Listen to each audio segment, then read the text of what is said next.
we're going to be watching the Bellular video. Activision Blizzard's losses are staggering. Welcome back to the news, everyone. We've got a very interesting story today because Activision Blizzard is kind of getting brutalized. Now, this will be one of the okay, that was that was a Freudian slip. I was like, good. It's actually not that good, but you know, it's like, in a way, in order for them to change, they need to suffer a little bit. They need to feel it in their pockets. Otherwise, they're never going to really, truly change. So we'll see. It was Coral. Oh, yeah. Well, let's see. Quarters that I think we see Blizzard's numbers just fall and fall and fall, and the struggle that they're seeing just be so great by the numbers. But certainly for Activision, well, they're being forced to admit some pretty rough things because a third of their users are gone over a year. Yep. It's quite wild. So to get into things, let's look at them numbers. It's just time to go. Here's the core thing, right? They're down like 25% in terms of in-game net bookings. Their yearly revenue is down decently significantly from last year. They have a combined 372 million monthly active users. Of course, we maybe remember the point in time where they were boasting they had over 500 million monthly active users. Yeah, all the way back in 2016, I believe. Yep. And that has evidently fallen tremendously. Now, we had slightly less info than usual because there basically wasn't a call with, Bobby and everybody. Apparently, that's a customary thing when, they're in the midst of an acquisition. But basically, they said that, look, lower Call of Duty results and product timing for Blizzard are the problem, but that King actually had some decent growth. They talked about growing their developer headcount by several. This is so frustrating, dude. How many people? Listen, I really need to understand this. I really need to understand this, okay? Listen, I'm talking to all of you mobile gamers out there right now, okay? I just listen, I need to get through to you guys somehow, okay? So, all of you mobile gamers out there, how badly do you guys fucking suck at playing Candy Crush that you need to keep giving these people money? Like, how bad are you people really at playing Candy Crush? How much do you suck at this game that you need to keep swiping? Jesus fucking Christ. Get some fucking self-control for the love of all that is holy. Get some self-control. Oh my God, dude. Because, look at this. When did Candy Crush release? I'm actually curious. Hey, let's actually look. We need it for science. Candy Crush release. 10 years ago. 10 years ago, and it's still growing. It's like, you guys ever seen the Akira anime? You guys ever seen that shit?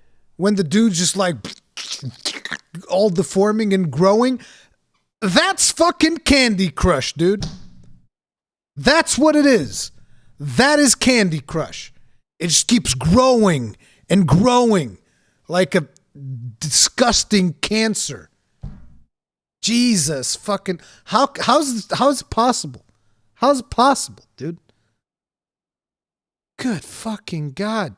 And the worst part is that people throw money at it.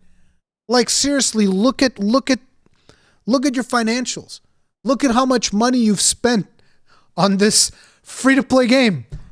You probably could have bought a fucking house, multiple cars, pay the fucking college tuition for your children with the money you're burning away on Candy Crush. Jesus Christ. Several hundred people in the first quarter. That is primarily, we believe, for the Call of Duty franchise. Yep. It is worth noting, though, that it does seem like Blizzard have been hiring up as well.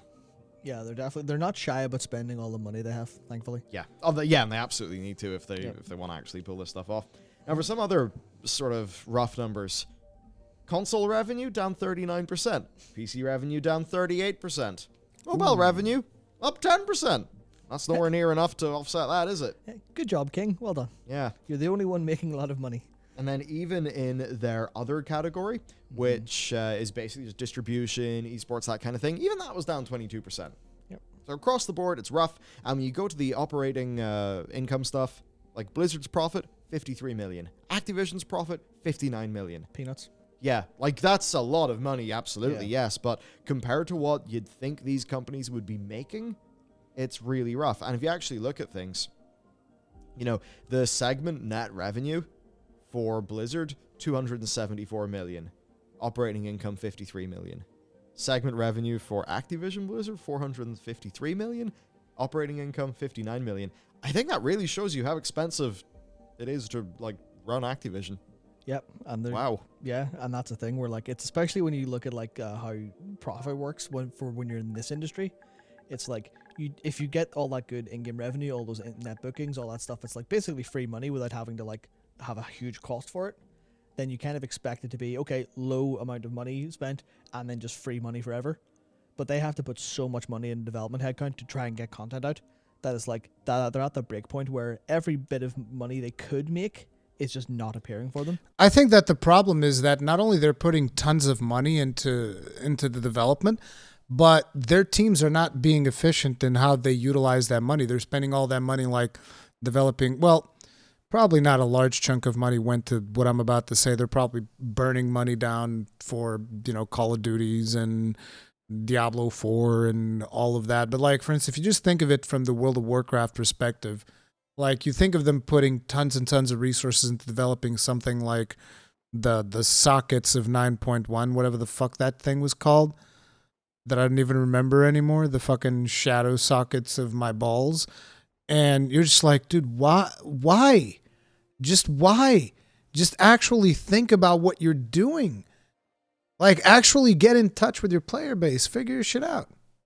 And they're spending so much to get almost nothing in return. They're like, shit. Yeah, nothing in return right now. So a lot of this is just developers working on things that have not came out yet, which is going to make these numbers be a little bit rough. So, you know, I do see these numbers as a few things being a little bit of a miss, and then just development and things that haven't been released yet. But it is interesting when you look at King, you know, 682 million segment revenue, 243 million operating income. Yep. That is both much a higher ratio of revenue to profit, and also that's more than double the other two combined. Yeah. Which is completely, I mean, King is basically footing all the bills for everyone right now. Yeah, Well, that King acquisition was a good move. Absolutely. By the numbers. Now, when we get into Blizzard specifically, well, it's quite funny. They say the lower results primarily reflect product cycle timing for the Warcraft franchise. Now, that is really strange, because by Q1 in a year, there's never a major release. So it's World of Warcraft's fault? I don't think that makes a lot of sense. What about the other games? What about other Activision shit? Like, what about your Call of Duties and whatnot? They're just performing fine? What? No. Other than the final patch of an expansion in an expansion second year of life. That is what hits patch 8.3 of Battle for Azeroth and patch 9.2, because there was one last patch, of Shadowlands. So this doesn't make much sense to me, because this is the norm.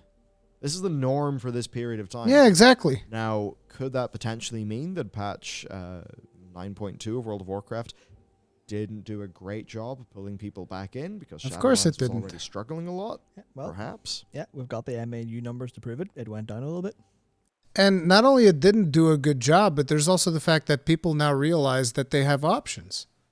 Because, like, you had these people hooked, and you took them for granted. Like, that's the whole thing. They took people for granted for so long. They're like, they'll come back, they'll do this, whatever. We got this. It's not even a problem. And then suddenly they fucked up so bad because they kept taking people for granted that people actually just flat out left. People got tired of telling them, listen, you motherfuckers aren't developing this right. Like, get your shit together. And Blizzard in their hubris was like, no, you don't really mean that. You think you do, but you don't. And all that usual bullshit, right? And now people actually left, and they expected, it's fine. We'll just put out a patch, and they'll come back, and it's whatever. And then they put out a patch, and people are like, no, I'm having fun in this other game now, and you guys literally treated me like shit. You did not value me as a customer, so I'm not interested in your business anymore. And now they're fucking scrambling. Of course they're scrambling. Of course you are. Yeah. It should be going up with a patch. It's not. Yeah. Now that obviously that could be Overwatch falling Yeah, over. yeah. It could be other things. Still is rough. Yeah, it's you don't want to release content and have your numbers still go down, basically, and that's why like they would like talk about patch releases and stuff, and this time they haven't. Obviously, they didn't have a call to go into depth, but it's still just like, yeah, product cycle timing.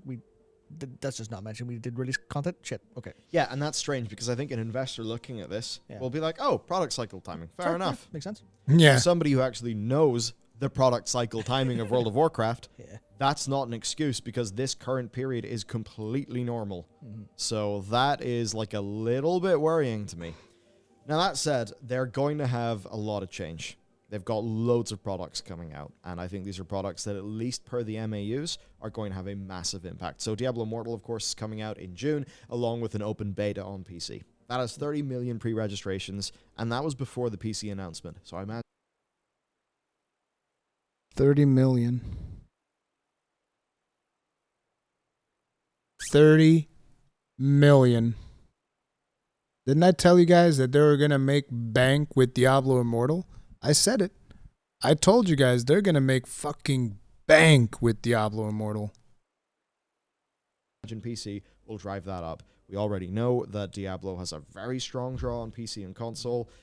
I mean, yeah, Diablo 3 is still played, but also Diablo 2 Resurrected performed so well that their servers fell over. Yeah. Also, one thing is obviously it's free to play as well. Yeah. Which means you're going to have, you see all of the massive numbers for free to play games getting tons of people in. It'll be the same here where people go, I'll give it a try. And then that's an MAU, so they get to say, we're back up to 80 million MAUs. We did it, everyone. Yeah. Good job. It'll be precisely like what Call of Duty Mobile Yeah. helped Activision do. So we got that. Then, of course, Overwatch 2 is going to have its open beta at some point.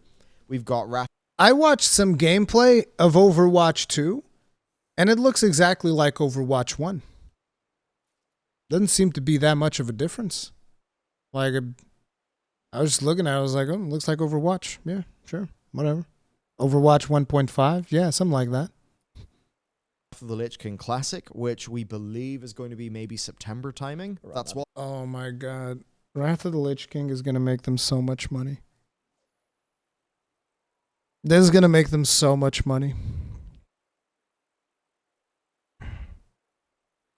Wrath of the Lich King and Diablo Immortal, which are both coming out this year.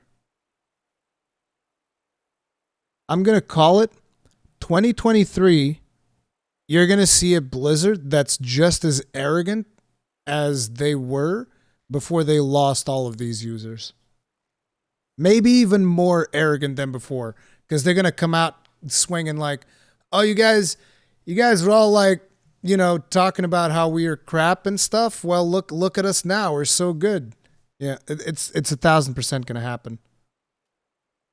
Sheesh. What would make sense, but basically Q3 this year. So that will be a decently major World of Warcraft product.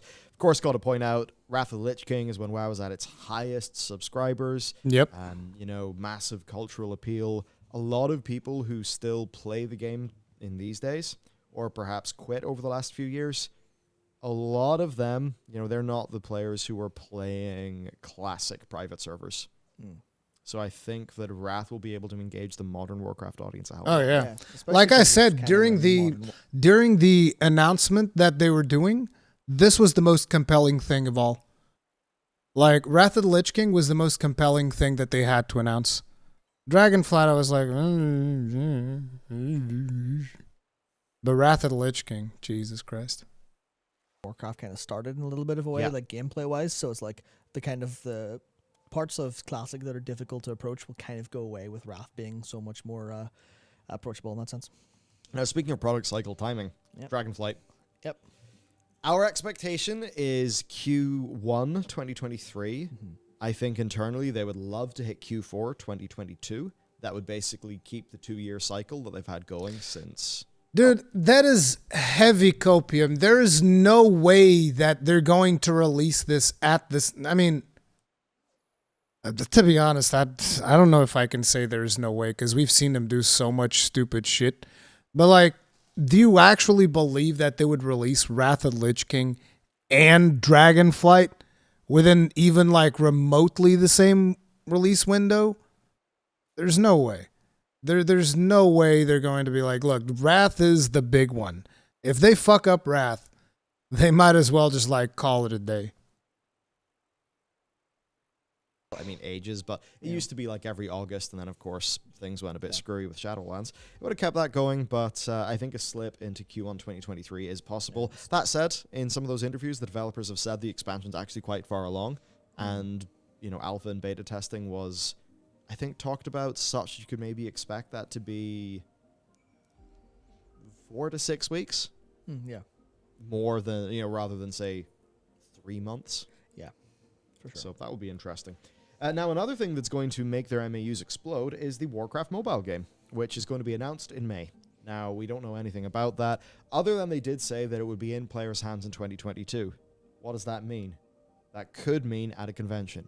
That could mean as a beta or soft launch in a specific territory. Often what they do for these mobile games is they soft launch them in a territory like, say, Australia, that, you know, it's smaller market than, say, the USA, but I think like consumer behavior is like kind of similar, so they like to soft launch things in Australia to see how they'll go in NA, so maybe they'll do something like that. Really hard to say. Or maybe it is more akin to a traditional game that doesn't need as much of that like super heavy, you know, monetization, refining, soft launch stuff. So maybe they will just have a game to say, hey, this is coming out in a few months, there you go. Yeah, I think from a Blizzard perspective, that would be really, really cool, and that would be very like nice to just say, hey, here's a pretty cool action game for Warcraft on mobile.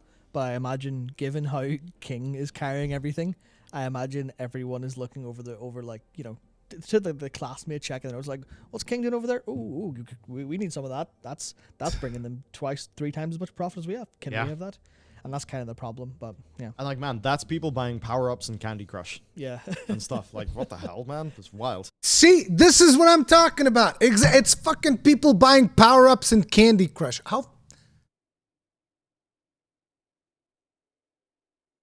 God, dude, it's just like, dude. You want to talk about something that makes me mauled? People burning away their life savings on a fucking mobile game. That makes me fucking mauled. Jesus Christ. What the fuck, dude? Yeah, so there's that. Now, let's talk about MAUs. They're brutal. They are brutal. So they are actually the lowest that Blizzard have ever reported. You may see 21 million on that chart. That's just extrapolating from the first time they ever reported, which is 26 million. So they have lost 5 million MAUs in the last year. They've lost 2 million in the last 3 months. Despite a Warcraft patch? Yeah, so basically Q1 of this year was that loss in 2 million. Yeah. Even though we've got a WoW patch, I guess Overwatch has had things to talk about, but it hasn't really had gameplay. Yeah. It just had gameplay like yesterday. Why? And you really would have thought that with a World of Warcraft patch that they at least would have been able to stabilize, but man, no. So it's bad. This is actually lower than this is pre-Overwatch stuff that we're dealing with here. In fact, shortly after Warlords of Draenor came out, so even shortly actually, because that was late 14. Yeah. It makes me feel really old. Almost 8 years ago. But if you look at this, like Q1 2015, that's the earliest we can get, because they said that the 26 million was, you know, a whatever percentage increase. 23% increase. Yeah, 23% year over year. So we can extrapolate 21 million for Q1 2015. At that point in time, I mean, Warlords of Draenor had its month-long honeymoon period. People started to realize all the issues with the game. Sounds similar to Shadowlands. Some of the lack of content, some of those issues. Sentiment starts to get really, really low for World of Warcraft at this stage. Guilds like mine start to have roster struggles, and Overwatch doesn't exist. Yep. So, like, that is how rough things are at Team Blizzard Q1 2015. Yeah, I think the only thing that was kind of keeping them propped up there was likely Hearthstone. Because Hearthstone was 2014, I think, as well, around that time. Yep, so this is still when Hearthstone is in, like, I mean, I was playing it regularly. It was very much the popular thing. Yeah. So that they're back to those numbers, like, that is spooky. But for MAUs being spooky, I mean, we just do have to talk about the obvious with Activision. So Activision's MAUs, they, I mean, if you look at this, right? March 31st, 2021, 150 million. It's a lot of players. March 31st, 2022, 100 million. That's a bit less. That's a third less. Yeah. Yep, sure made the numbers easy on us. Which is actually interesting considering they're down Damn. 40%, around 40% in console and PC revenue, but they've lost a third of their players, which implies that so much more of that is actually like the console and PC base than just the mobile base. Yeah, and it's fascinating when you look at the number, right? When you look at them decrease, because you don't see it spike up No. for the new Call of Duty game. And I know Vanguard underperformed, but for there not to be a spike up is really something. Well, I think that's maybe some of the problem of how like they're trying to design all these live services to blend into each other, where maybe there's a lot of people who are happy playing like Cold War, and then they're like, okay, well, I'm enjoying this. Okay, oh, the new one's out. I'll go play it. I don't like it. I'm not playing it. And that's a thing where like they end up replacing their existing live service in a way with a new one, and if that's not better, then they're just kind of. And this is the problem with so many companies doing so many live services. Why is Ubisoft completely in the fucking garbage? Because Ubisoft were the ones that they saw the money coming in, right? You guys remember when they were like, oh, dude, you see how much money people are making out of live service? We can make anything a live service. Every game can be a live service. And probably somebody in their team went like, actually, you know, people have limited amounts of, what's that resource called again? Time. They have limited amounts of time. So guess what? There's only so many people that want to play video games. And out of those people, there's only so many people that have the time to dedicate to a live service. And out of those people, there's going to be an exponentially smaller number of people that can actually dedicate their time to 2 live services. And you're talking about making like fucking 5, 6, 7 live service games? You're insane. And that is why Ubisoft is in the fucking dumpster right now. And they're about to get fucking bought out on the cheap. Like Ubisoft as a company is on the fucking bargain bin at the dollar store. All right? And that's where Activision is headed if they don't do something about it. Because I just really hope that at some point publishers understand there can only be so many live service games out there. There can only be so many. And we can't keep producing just like live services nonstop. We have to actually do other things because otherwise shit is not going to work out. Publishers don't understand that the scam they run on sports gamers with the early release is a no-go for players with IQ. Yeah. 1,000%. Like the bullshit that they pull with fucking sports games is ridiculous that they're able to do that. I thought Activision was bought by Microsoft. Not yet. Not quite yet. If half players go, well, no Call of Duty because I'm not going to play the old one. So Yeah. So basically, Vanguard sold worse than Cold War. Yep. We believe decently, significantly worse. it seems to have been bad enough for the entire company to kind of go a little bit into this. Oh shit. Oh, the basket we've got all our eggs in. The bottom starting to break. Oh shit! Fix this now. Yeah. And of course, Vanguard's tied into Warzone. And that means that issues with Vanguard will kind of drag Warzone down. Yep. Warzone already, like I remember I was playing Black Ops Cold War a little bit when that came out. And just seeing what the Warzone people were saying, like there is issues in integrating the guns. Timelines are really messy. It still had all of its cheating and its bugs and its issues. So I think that's a community that was already quite frustrated at some aspects of the quality of the service. Especially with better alternatives on the market. Yeah. And then Vanguard just doesn't do it. And I think that's just going to drive a lot of people away. And evidently it has. Now, they do say the development on Modern Warfare 2, that's, you know, the second Modern Warfare 2 that they've done, not to be confused with Modern Warfare 2 Remastered. So I guess technically it's like the third Modern Warfare 2. But it's... What the fuck? The third Modern Warfare 2? There's like, hey, Modern Warfare 2 is real popular. Let's make a lot of those. I don't even want to go down that rabbit hole because I'm not a Call of Duty guy, so I don't give a fuck. But, like, Jesus fucking Christ. The fuck are you doing? It's not been fully announced. It's almost certainly going to be announced very soon. But they say the development on that and the new Warzone is going very well. Perhaps it is the case that just the people who did Modern Warfare 2019 are siloed off in Infinity Ward and allowed to do their thing. Yeah. What we do know, though, is that there's not going to be a traditional premium Call of Duty release in 2023. Good. taking that year off. Perhaps you were saying a zombies product is going to fill the void, but very much it seems to be them realizing we can't have dud years anymore. The market is too competitive for Call of Duty Ghosts to come out and be unpunished. Yeah, everyone is absolutely This is a good thing. Really hungry for all of that market, and I think especially when when Apex does extremely well, and now Respawn are like a major player under EA, it's like, what if they release something? Obviously, I mean, Activision will have intimate knowledge of that through insiders and stuff, I'm sure, but it's like, you don't want Respawn to say, hey, you liked Apex?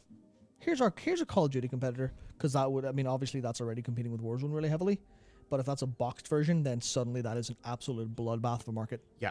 This is certainly, man, they are really lucky the Battlefield has screwed up so much. Yeah, for sure. For sure. So it's brutal. Now they are staffing up like crazy. That's the thing. It's actually funny when you think about it. Call of Duty and Battlefield competing with each other. Battlefield completely fucking imploding. And Call of Duty also completely fucking imploding. It's almost as if the business practices these people are engaging with are quite simply not sustainable. It's almost as if their business model is not sustainable and it's collapsing in on itself like a fucking house of cards. Almost like that. Pulling all of their studios over to this product line, I suppose, they weren't really able to come up with the goods. From what we understand, Ghost War? That doesn't exist. Cold War was basically kind of pulled together super quick and had issues. Like, it's not even in the same engine. It's Modern Warfare 2019. And then Vanguard. I mean, for Vanguard, we had all of those, was it the Gaming Revolution? Yeah. All those, leaks about how this game is really just struggling and having issues. And I think it does come out as just it's like, hey, here's another slice of Call of Duty. Don't think there was really much. There ended up not being much of a draw for people. Yeah, I think that's why at other times they've talked about like the groundbreaking innovations is coming with the Warzone sequel and stuff like that. So I think that's the thing they know they need to actually hit the market hard, and they can't like kind of rest on their laurels a little bit, which they've very clearly been doing. Yeah, I feel like they know what they need to do, and they are doing that and working in that, but we are just seeing that. Just seeing that point where the numbers are naturally going to dip to their lowest. As for King, though, freaking brilliant, man. Yes, sell those Candy Crush power-ups and stuff. It's doing super. Dude, how can you be cheering for this? Because, like, that's almost... I don't think that's what he's intentionally doing, but it's just sounding like... How can you cheer for King getting more people unhealthily addicted to this garbage-ass fucking video game? Jesus Christ. Great for King. Let's have a look at their monthly active users. Oh, basically flat. I mean, technically down 8 million year over year, but you can see, it kind of decreases from 258 down to 240, but then they're able to pick up another 10 million. But I don't really understand how the mobile market works that much. I don't really care. What we do know, though, it's like a cancer. It just keeps growing. It's like stonks. Awesome revenues. It's like stonks. They just go up. I think it's like they don't go down. 8% growth in Candy Crush revenue and like double digit for the franchise and double digit overall at King. And I'm just like, that's going to be their, like, that's almost their golden goose, and they're going to try to emulate that, I think, with their mobile stuff. They get to see, because what I noticed was what they said specifically was they were turning more players into pairs through their optimization of the like in-game economy in Candy Crush. And that is all just bad news as far as I'm concerned. That sounds ghastly. Yeah, that's just, hey, we've finessed our psychological techniques to get you to spend money in our video games. Yeah. Great news, which it is business-wise, but... Because, in that and Candy Crush, it's just, progressing and progressing and progressing. It's sort of into the next level. I then worry that for a Diablo Immortal, because that's even being built as an MMO, like how many people in Lost Ark can't keep up with their friends, so they buy the crafting mats they need for like honing and stuff. Exactly. So they don't have to do the farming. That's the sort of thing that starts to worry me. And that's the business model of Diablo Immortal. You're going to have to buy this special material. Fuck yeah. Time to sweat, motherfucker, because we're going to limit you hardcore. Like I said, we'll check it out. I'll give it an honest shake. Now, it is also the thing where Diablo Immortal does seem to be a humongous slice of game, literally for free. It's just how big is that in-game store and, progression asterisks. We don't know right now. There's been rumbly reports from the beta. Blizzard have said that they're easing things up from what was in the beta. But really, I think we're only going to get a good handle on that once we're actually in that game, playing characters that we would vaguely care about. Yeah. It's like testing monetization in open beta. It's like, that's not people's characters. They don't care. Yeah, of course. So there you go. That's the situation for Activision. Testing monetization on an open beta is like having sex with a prostitute and asking her if she liked it. It's about the same thing. It's like, did you like it? Was it good for you? She's like, oh, it was great, honey. I loved it. It's about the same. Blizzard, essentially, they have a bunch of medium to long-term plans. Maybe a year ago, those were all long-term plans. Now they are actually getting closer to really being a thing. I think we're going to see a large reversal in loads of these numbers. Yeah, I feel like from a business perspective, it's just going to be up and up and up from here on out. Hopefully that's through like good products, and hopefully it's not just through, you know, not fudging numbers literally, but, you know, playing those number games with, hey, we've got loads of mobile MAUs, so we're kind of obfuscating our actual real performance in the way that, you know, we care about as users of like console and PC and stuff. That's kind of one of the things of this stuff where they'll just start to hide all those numbers kind of by design. But hopefully it actually does just come with like what was the Blizzard said, the period of planned substantial releases. Hopefully that means that Diablo Immortal's good, Overwatch 2 is good, and, you know, PvP this year. Hopefully they'll handle like the next World of Warcraft expansion good, and everyone's okay. We're still not super trustful, but we're happy enough with good content. Hopefully that's what they can do, instead of just going, we'll just release mobile games and monetize them. Yeah, absolutely. So, look, only time That is will being tell. very We'll just have to wait and see. optimistic. I guess the most, the next thing will be the Warcraft mobile game. So I'm very, very keen to find out what that looks like. Anyway, that's it for us. See you next time. Ah, man, this is gonna be. I think it's gonna be rough times for them. I think that Bellular and Matt are extremely optimistic, and I understand why. I really do. I understand why, because I've been thinking about this, and by the way, you can hit the link there and make sure to hit the like, because it helps out Bellular's video, which is good because Bellular does a lot of content. Watch a lot of Bellular's content like that, but it's like I was thinking about this, and the more I think about it, it is essentially the whole thing of like, people love these games and they want to go back to that time of their lives when they did play these games, and it was just like good times. You'd get home and there wasn't any concern about, how are they gonna fuck me today? It was more like, oh dude, I'm gonna go do the raid, gonna go do the thing, gonna go level up my alt, gonna go do, and it was just like fun times, right?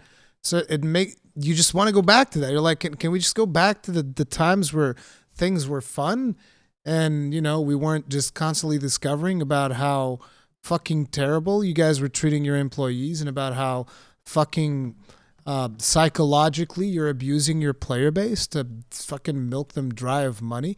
Can't we just go back to the days where you guys made a fucking quality product, right? You guys made a quality product and people were just happy to play it. And that I feel is why, you know, Bellular and a lot of the other content creators are like, can we just go back to that? I just want to go back to that. I just want to be able to, you know, feel good about the video game that I'm playing. And the thing is, publishers, in my opinion, the vibe that I still get from them, because of like the way that they talk to their consumers, which is still extremely corporate, because of the way that everything is still being handled, which feels incredibly artificial and not authentic at all. Because of that, the vibe that I get is that they still haven't gotten it. And they're still, you know, just like thinking about, how can I, you know, get the money out of them? When in reality, you know, maybe they don't have the same talent that they had all those years ago, but clearly the art team is still doing a good job. So if instead of focusing on all of the systems and all that bullshit, and I understand that they've said, we're not going to do that this time around, but it's like, it's going to take, you have to show me. You can't just like say it at this point in time, right? But I just wish that more publishers would just look at the example of something like a Monster Hunter World, of something like an Elden Ring. And why is that? Because these are just straight up good video games. They get released, people play them, boom, done. That's all it needs to do. That's all you need to do to get sales. Just release a good video game. Just make a good fucking video game. People will buy it.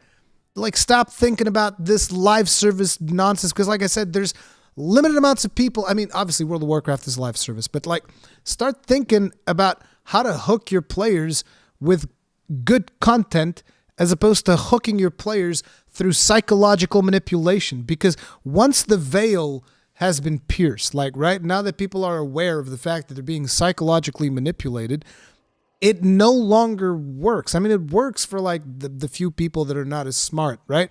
But people that are smart, it no longer works for them. It just doesn't work anymore. And I'd like to see them like change it again. You know, I wish I could be excited for it. I can't. I wish that they would fucking do something differently. But who the fuck knows? Who the fuck even knows, man?